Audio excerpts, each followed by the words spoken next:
Halo Tribuners, jumpa kembali bersama saya Geok Mengwan dan kali ini kita akan ngobrolin soal bisnis. Dan yang seperti kita ketahui bahwa bisnis pariwisata di Indonesia ini masih sangat-sangat menjanjikan, terutama bisnis perhotelan. Karena kan seperti yang kita tahu nih bahwa kalau kita buka medsos ini banyak banget nih destinasi-destinasi wisata yang yang recommended dan pengen banget kita datengin, terus tapi ternyata itu berada di luar daerah dan nggak bisa bolak-balik, dan tentunya kita harus menetap atau stay di hotel, dan tentunya ini akan menjanjikan. Dan untuk saat ini kita akan membahas soal Archipelago. Buat Tribuners yang belum tahu, Archipelago ini adalah hotel manajemen terbesar di Asia Tenggara dan sudah 27 tahun di Indonesia dengan 45.000 kamar serta di 200 destinasi di seluruh Asia Tenggara, Karibia, Timur Tengah, Afrika, dan Oseania. Perusahaan hotel terpercaya dengan brand termasuk Aston, Collection by Aston, Alana, Huxley,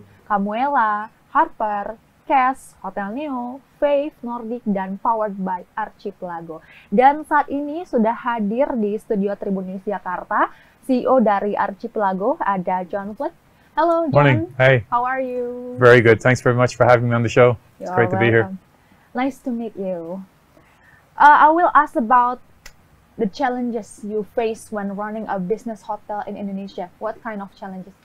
Well, there's many challenges across the board, but I think the main challenge in Indonesian hospitality in general is probably people.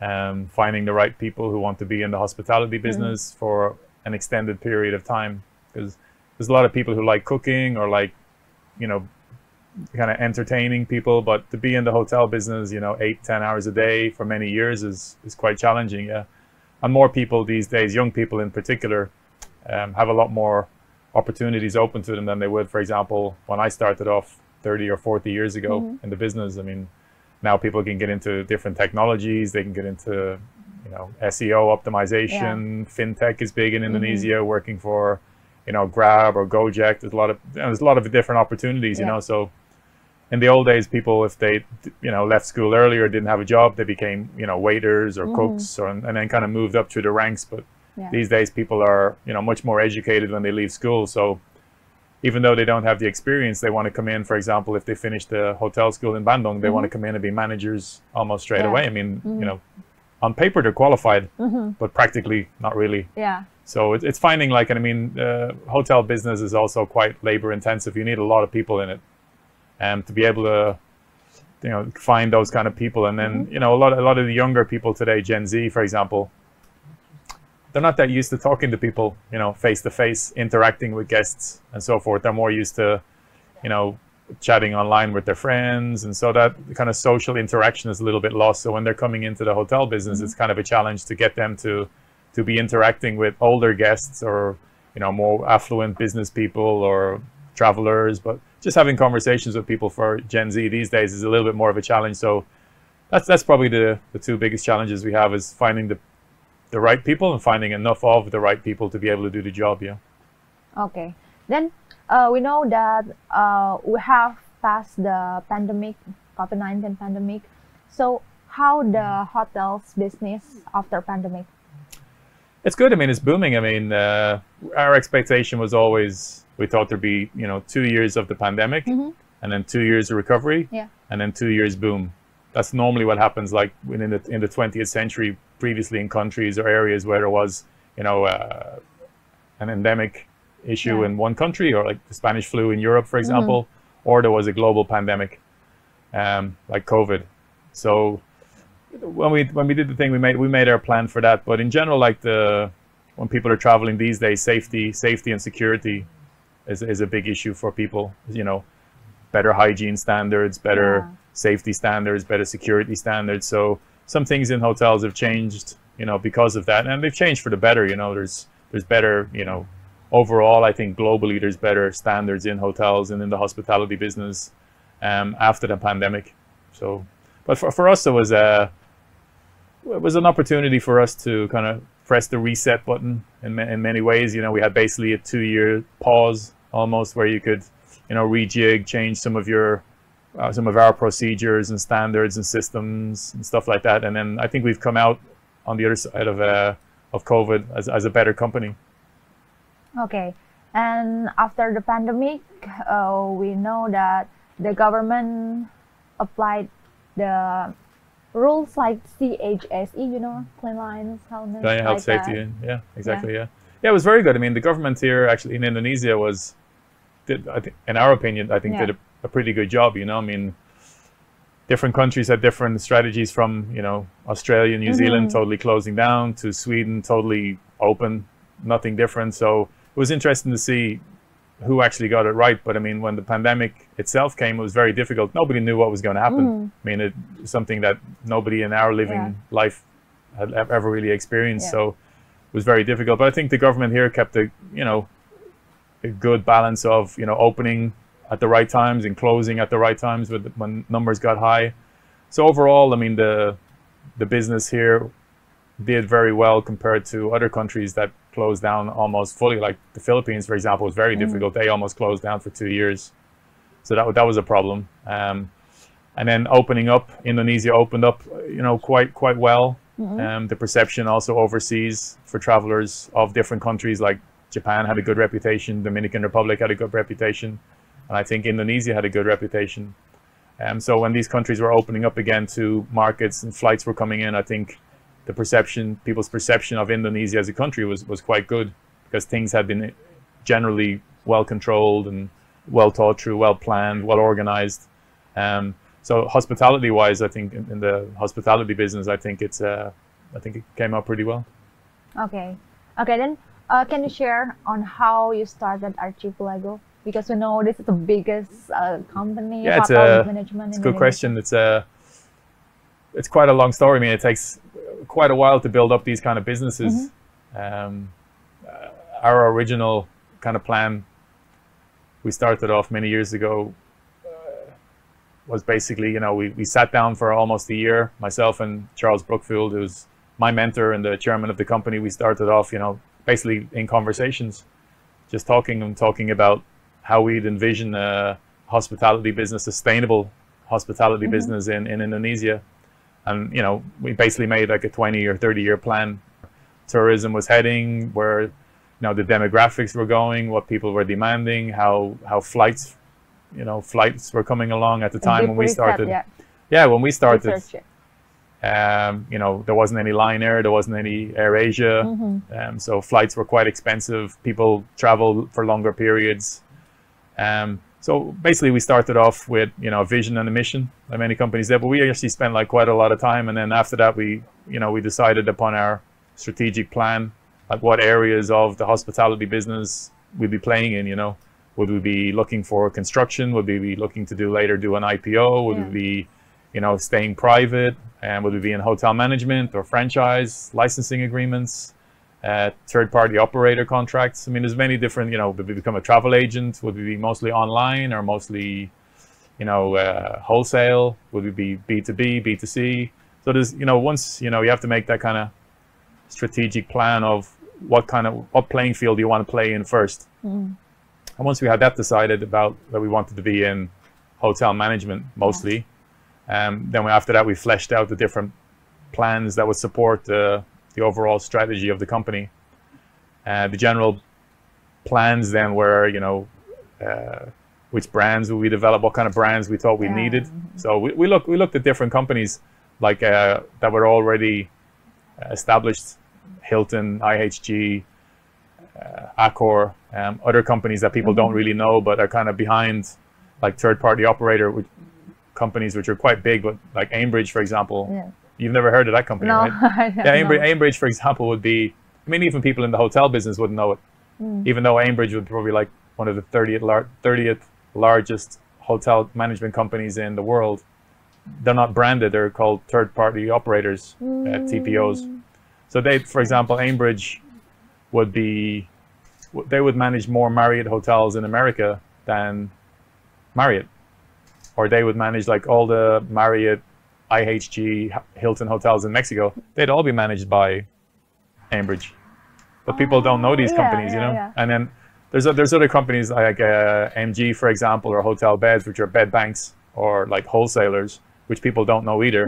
But a lot of the business flows through these companies. There's only actually a couple of companies like this in the world. And then there's the bigger, like when we started off, there was big, a lot more OTAs, but a lot of it's kind of been consolidated. I mean, there is, in Indonesia, it's quite good actually. There is some very good local companies like Tingkatkan and Traveloka. But I mean, the global players would be like Booking.com and Expedia, for example. So anyway, so we decided upon that. And then we decided, okay, we're going to need about 10 brands for our vision, brand-wise. And then we decided what technology we're going to use, and what human resource capabilities we're going to have, and then what kind of funding we're going to need for all this. So because we didn't have any money at the time, we said, okay, organic growth is the way to go. So we worked out our plan. So little by little, year by year, we reinvest any money we had. We took, very small salaries or no salary at all for many years. And then we reinvested everything into the business for, more staff, better better systems, technology, stuff like this. So we were able to build up the company over 20 years. I don't think you'd be able to do it now. It'd be much more difficult if you wanted to do what we did. I think just at the time, when you're developing any of these businesses, there has to be a good sprinkling of luck. A lot of it is luck for, me meeting Charlie meeting me, the way hotels were going at the time, the way global travel was going at the time, being in Indonesia, in a very developing market with a massive population and people who like to travel, who like to eat, who like to go out, who like to entertain. So for us, all these kind of things came together to give us the opportunity to develop a successful business. And, we're still, a lot of the stuff we're only developing after finishing developing now, like where we were. So we still have a long way to go, but the base we've set up for the company is very strong. I mean, we don't carry any debt. We've developed like all the brands we needed to develop, all the systems we need to develop, all the technology we need to develop. So now it's, we have all this put together. COVID basically allowed us to accelerate the finishing of all this. So we're in a situation now where we can expand more across Indonesia, expand into other types of business within the hospitality business, and then also expand overseas. Okay. Then I'm curious about why you named the company Archipelago, because Indonesia is the archipelagic state, or? Yeah, Indonesia is it is an archipelago with all the islands and so forth. And Charlie, our chairman, originally also worked in Hawaii, which is also an archipelago. So he kind of saw the connection there.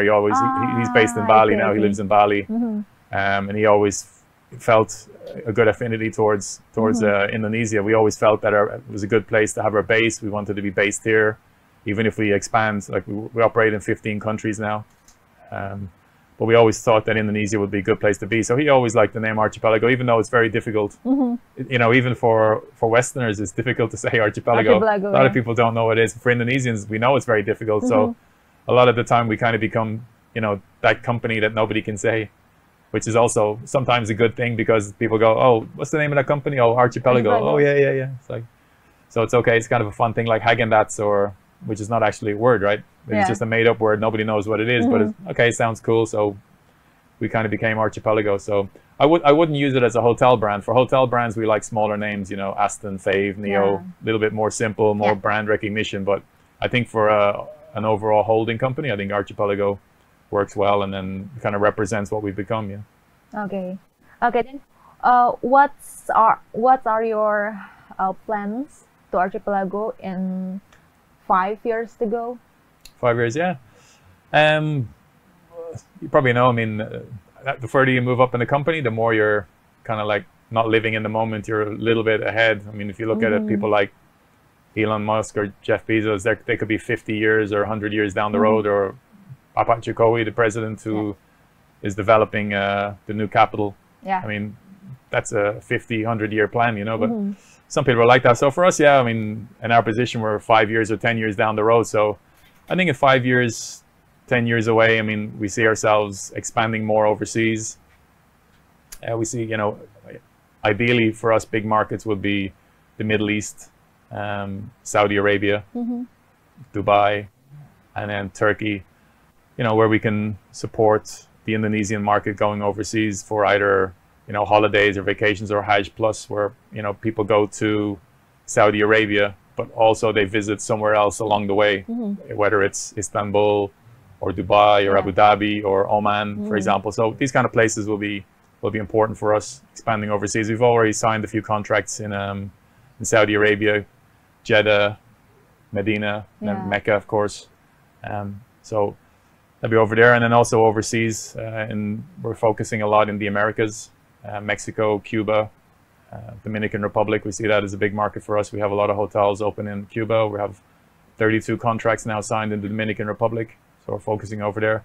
And then Southeast Asia for us will be a big market. So apart from the expansion overseas, then of course we're looking to expand across Indonesia with the different brands. We have about 150 hotels operating across Indonesia now. In the next 5 years, we expect that to get up to about 300. And then as well as that, then another avenue of growth for us would be on technology. We've developed our own property management system. And then we have a Powered by Archipelago system, which is we do the connectivity and distribution, OTA negotiations for individual hotels that are not in our group or other groups of hotels, for example. So at the moment in Indonesia, we do about another 100 of those. We do about 50 hotels in the Philippines.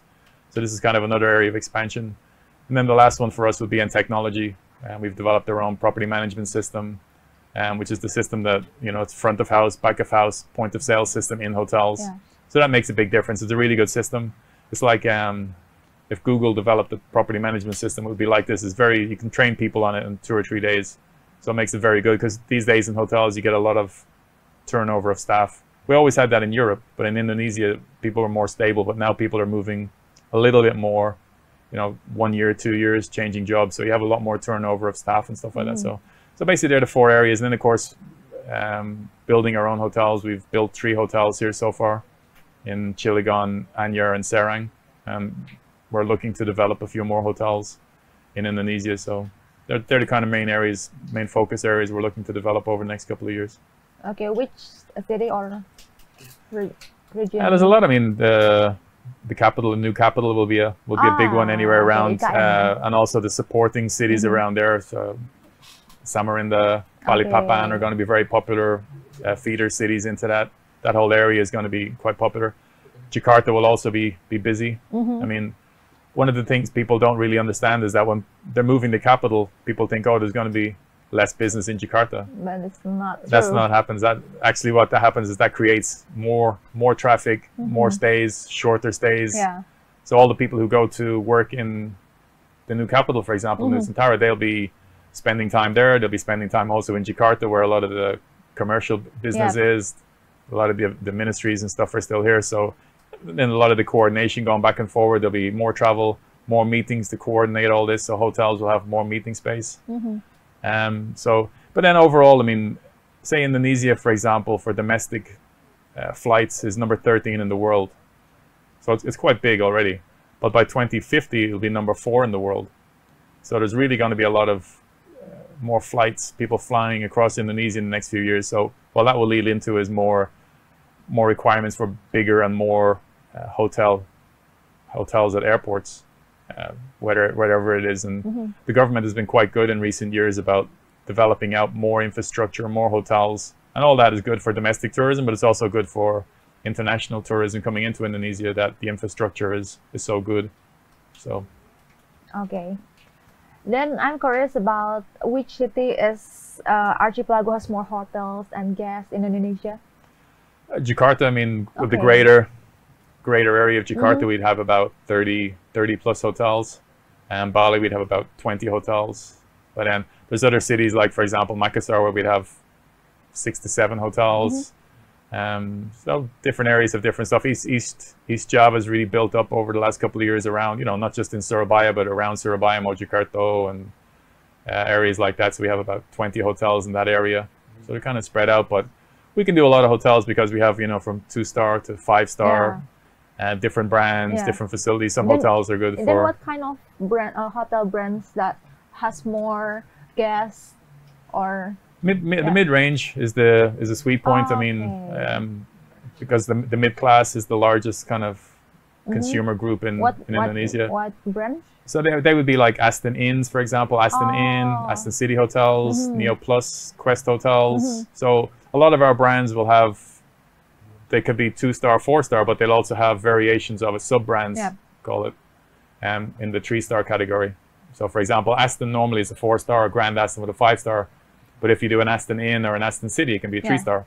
So that's the way it kind of goes. But usually in the 3-star kind of level is where the sweet spot is for hotels. 3-star, maybe 100 rooms, some meeting rooms, nice facilities like a small swimming pool. That's kind of like where you can do, and where most developers put their money, because the payback in that kind of hotel is actually the best. Okay. Okay, then have you identified any insight from the tourism trends of 2023 that might influence your plans for this year or maybe 5 years ago? Yeah, people are working from home a lot more.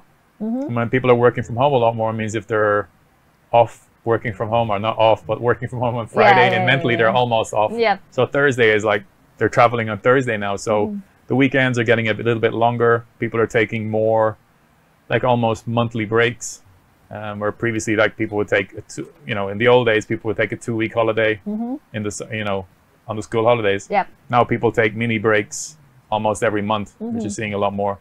You're also seeing people hanging out a lot more in hotels, working in cafes, working in cafes in the hotels. And then also some of the trends that came along, people kind of missed having face-to-face meetings. I think people realized during COVID that it's not that easy to coordinate everything online. Yeah. And people are not so creative when it's coming to generating solutions and coming up with new ideas. It's not easy to do when you're online. Yeah. So people can do that a lot better when they're meeting face to face, either in the office or in a meeting space or in a retreat or a group getaway. So I think companies are realizing that they need this human interaction to generate ideas, generate future revenues. Yeah. So I think there's some of the trends that are coming along. Yeah. Okay. Okay. Then, what do you think will shape the future of tourism? Probably three things, three big things we'll probably face. I think we're probably looking. You're looking at technology, which is a big thing, and then that came along a lot faster during COVID. I mean, people were already moving to booking more trips online, booking airline tickets online, booking events online, different stuff. Their entertainment when they go to the different places is all online these days, and I think that was coming, but I think COVID accelerated that by because maybe everything 5 years. is digitalized. Right? Everything's digitalized, so I think digitalization technology is one thing that's going to be for the future, and then connected to that, personalization is going to be a big thing, and the technology will allow that, so people can personalize their stays more, personalize their trips to different places, either by using ChatGPT. Okay, I'm traveling to Surabaya for 4 days. Can you give me a suggested itinerary? And then they have like a full itinerary for the 4 days in Surabaya, and then they can figure out different hotels and different stuff. So I think the personalization of people's travels and trips and stays will be done, but aided by technology. And then I think the third area, which will be big, is sustainability, of course, which is a big talking point at the moment. It has been for many years, but now it's really, people are seeing that it's how important it is to be sustainable. And on the very beginning was sustainability number one and technology number two. So they're big avenues for us that we still focus on today. But from the beginning, we've been very sustainability focused across all these areas, and all the general managers and all the staff at hotels are well aware of this. So they all work together. I mean, we have a great team. We have a great kind of momentum going in sustainability. So we're happy to see that more people are taking an interest in it now. So it's great. Yeah. Okay, so there's three things. Three things: sustainability, technology, and then personalization. Personalization, okay. Yeah. And then I've heard about Archipelago membership. Can you tell us more about that, and what kind of benefit that can user get from Sure. It's a bit of a promotion, membership. but sure, I'll promote it. Okay. So the membership, the Archipelago Arch membership app, is an app. Basically, what we tried to do when we looked at memberships for hotels, I'll give you a little bit of the backstory, is a lot of them get complaints because people were getting points, and then their points don't get put on, and so this can lead to a lot of problems. The other problem you have, especially with airlines, for example, is that over time they find that they can't really run the programs enough, or people have too many points. So not enough people are paying and too many people are redeeming points. So what happens over time with airlines, for example, is when you book a trip, you get much less points, and it costs much more to use the points. You get much less benefits, right? So we wanted to avoid that. So for our membership program, we said we try and make the app is very useful, but people can get, like, as soon as they become members, they can get easier discounts. For example, 15% discount on food and beverage, or 25% discount on spa. And then it's also, they can, if they book the rooms through the app, they can get certain benefits like late check-in, or, you know, early check-in or late check-out. They can get the food and beverage discounts, spa discounts, and they can, you know, we also have some nice features on it. For example, the butler chat, which we put onto it. So if people are in the hotel or outside the hotel and they want to chat with the hotel, they can automatically chat with the butlers. They can, oh, I forgot to tell you the AC is not working, or I want to order a massage, or can I order this or order that? They can do it through the butler chat. And it also has different language features, which is something we developed when we did the athletes village for the Asian Games. So we had Koreans, we had Japanese, and we developed this app originally for that, and then we also used it then in our membership app.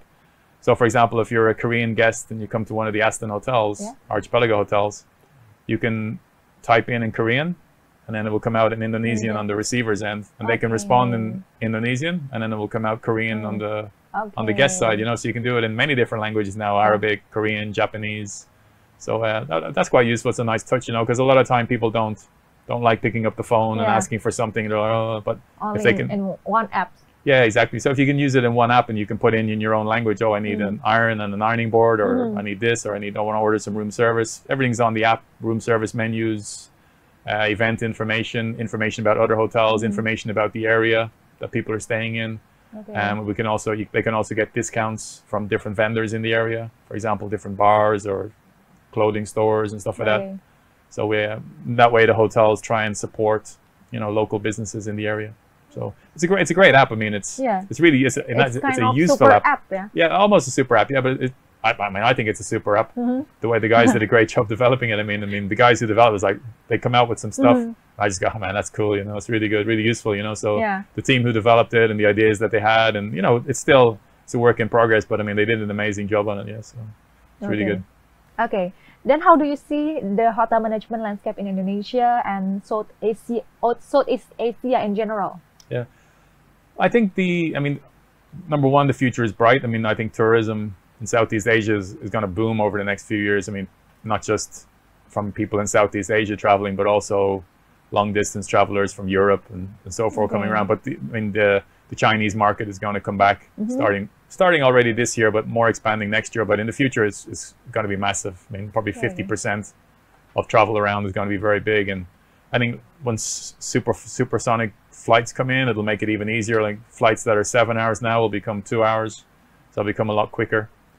So I think it's going to be like a lot of the business in Southeast Asia is going to be generated, or, you know, driven by this big surge in tourism. I mean, it's busy now, but it's just going to get much busier in the future.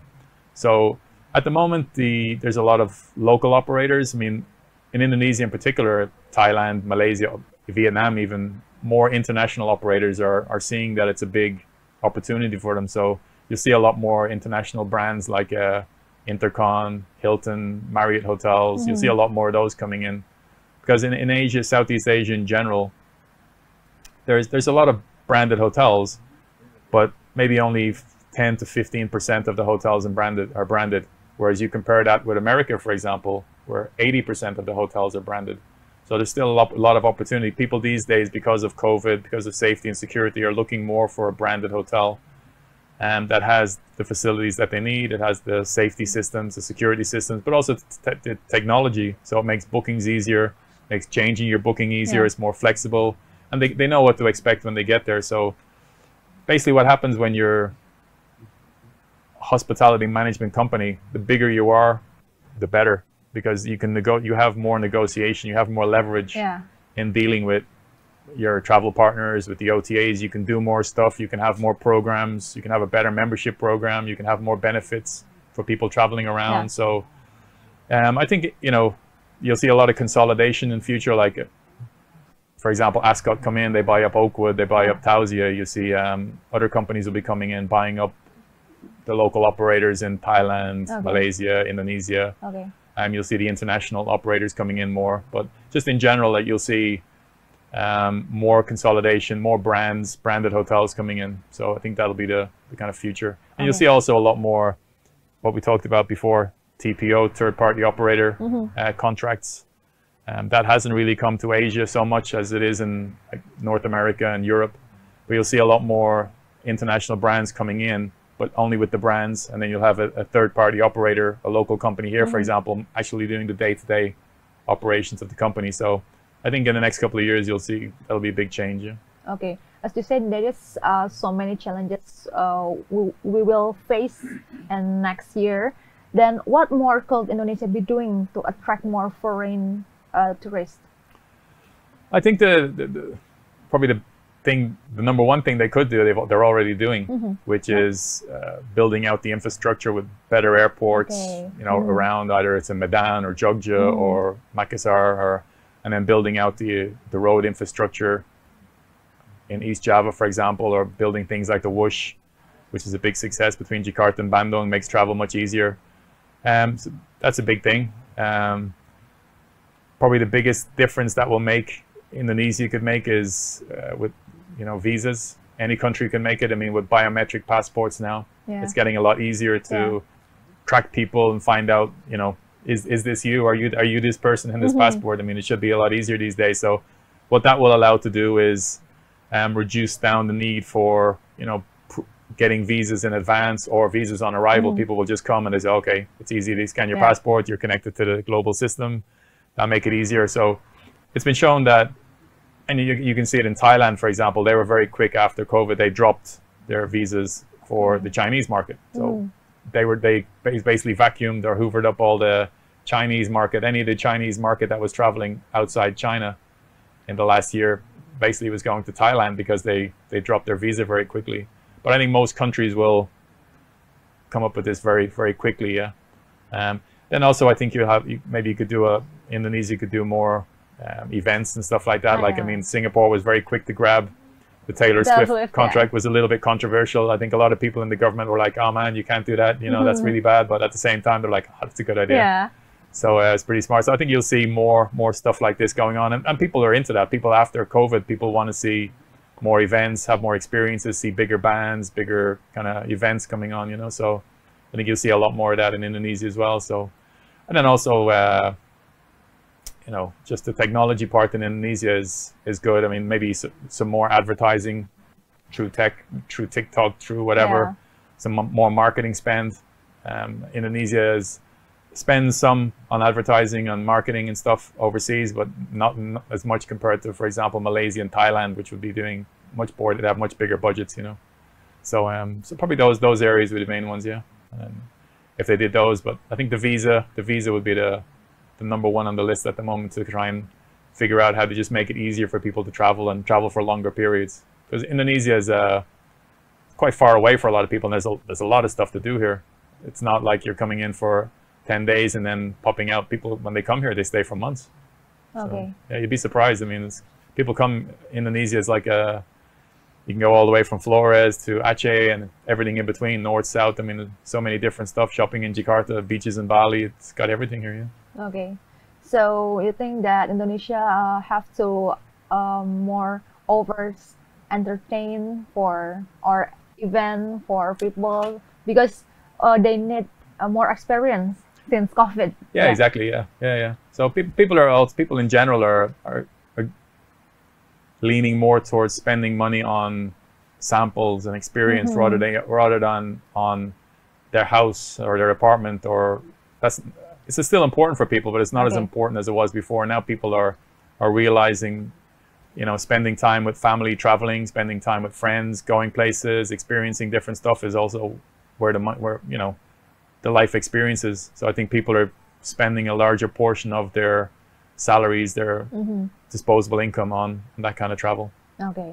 Okay, John, I've watched some of your interviews and found that your childhood aspiration is one to running a hotel business, right? And as we can see now, you are a CEO of a big company in hotel management. Can you tell us more about that, like your story, how you make that dream come true? Sure.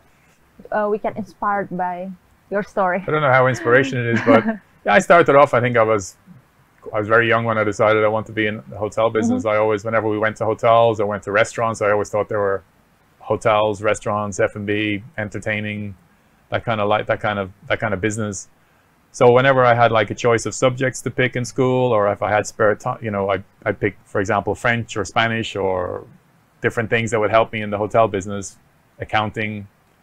And then on my spare time, I'd used to go and work for free in restaurants or hotels.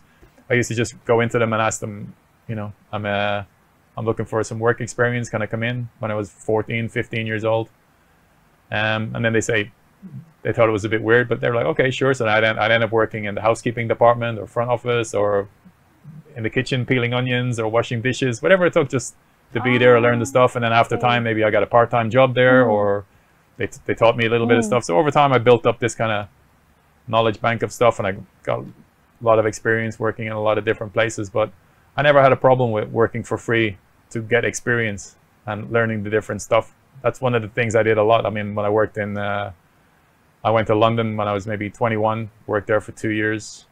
I think I worked in maybe 100 different places, and often for free, like Buckingham Palace, Stringfellows nightclub, RAF bases, catering operations, small cafes, just to get experience, different stuff. And I did that the same thing when I went to France.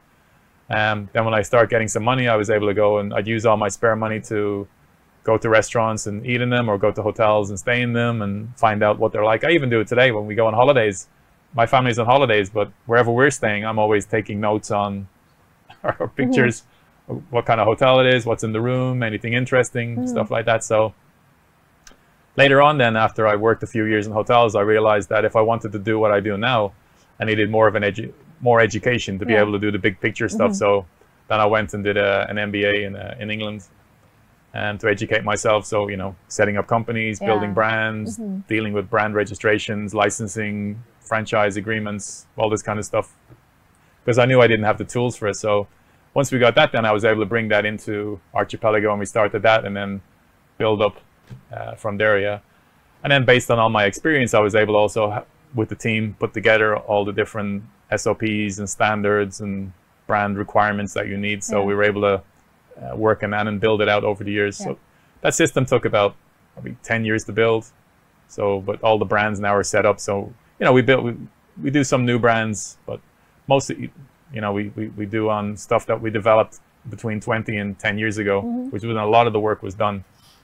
So now it's using all this material we put together, all this infrastructure we built, so which is a very solid base now to be able to go out to the world and go out to customers and owners and developers with all our systems and standards and procedures and know-how to be able to build up the company. So it was a lot of work. I mean, I was more busy, I think, 20 years ago when we only had 2 or 3 hotels than I am now, because at that time I was working, visiting the hotels, doing the thing, plus developing all the different systems along with the team. You know, the team we have a lot of the people we have with us have been with us now 10, 15, 20 years from the beginning, and they've been instrumental in building up, helping develop the brands, helping develop the systems.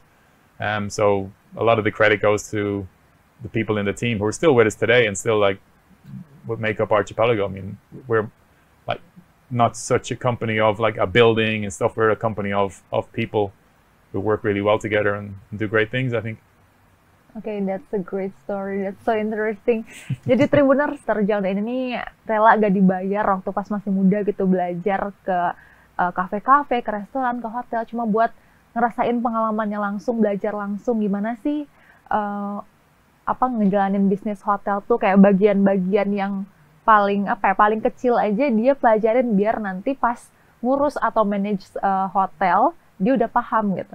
That's a great story. Yeah, thank you. I never really thought, I mean, when I was younger, like even a few years ago, I never used to do interviews. I mean, I don't know if you know that, but I never wouldn't do conferences, I wouldn't do interviews, because I didn't think we had an interesting story. I think the story was still in development. But now I think I think we still have a long way to go. But I think now we have like an interesting story to tell. Yeah. You know, I don't like, it's not that, for me, it's not that interesting if people sit there and go, oh, we're going to do this, we're going to do that. I'd rather sit there and say, okay, we did this, and this is what we did, and this is how we did it, and this is our story. So for me, that's a bit more interesting. So that's why I don't mind doing interviews like this now. But even like 3-4 years ago, I wouldn't be doing that many interviews because I didn't think our story was that interesting. But I think now we have a bit more of a story to tell. So it's like, okay, this is our story. Okay, but it's inspiring me a lot. Thank you. Thank you so much for sharing. Very welcome. Thanks for having me. Much. Yeah, thank you so much for coming to our studio. I hope we can meet again in other opportunities. Thank you so much. Happy to come back. Thank you very much. Yeah. Thank you so much. Oke, Tribuners, tadi banyak sekali yang kita bicarakan bersama dengan CEO dari Archipelago, John Flood. Semoga bisa memberikan inspirasi dan juga pengetahuan buat Tribuners. Dan Tribuners, sekian bincang-bincang kita hari ini. Sampai jumpa di program lainnya. Bye. Download Tribun X sekarang. Menghadirkan lokal menjadi Indonesia.